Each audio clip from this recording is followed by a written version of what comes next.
Hi, it's Lauren Foster, life transformation or happiness coach with Be Happy First on, I think it's day 8. I'm not positive because I've lost track, but we're going to talk today about the difference between pleasure and happiness, or pleasure and joy.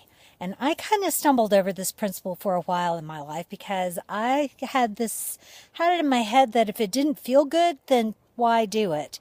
And I gradually came to figure out that there are things that are not necessarily pleasurable, but they are joyful because in the doing of them, you are moving toward your own higher purpose, and there's something that is really, really good beyond those moments of discomfort or displeasure. And this is a complicated concept. I'm hoping that it will sort itself out as it spills out of my mouth.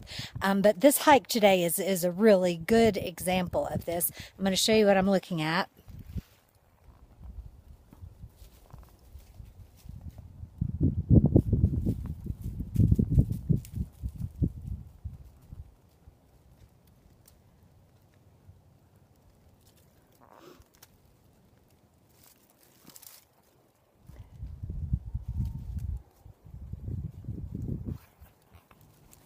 All right, so this is my cathedral. This is the place where my soul just absolutely feels completely connected to God and the universe, and every tree is my friend, and I love it here. But getting here is hard. It's a high climb, probably approaching 1,000 feet. It's very steep on trails that only me and the deer use.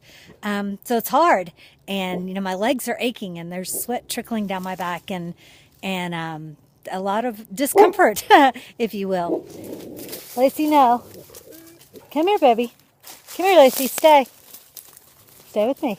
And, of course, there's that. Distractions from the dogs, which is all good. So that's the difference. The difference is that this joy, this ultimate destination that I was getting to, the top of this mountain, was worth the aching legs and the sweat trickling down my back and my eyes streaming from the cold and the discomfort that's there.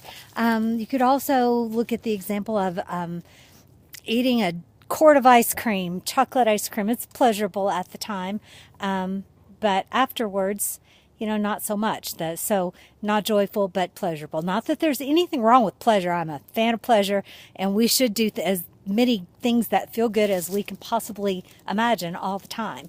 But sometimes there's some displeasure to go through, some obstacles to overcome in order to get to where the real joy is. And there's awesome joy and happiness on the way to where it is that you want to be, to your dream. So I think that hopefully came out making a little bit of sense. Until tomorrow, get outside. This location actually should have been used for the get outside video, but it was blustery that day and I wasn't willing to make the hike. But I will talk to you tomorrow. Thanks for being with me, and remember to be happy first.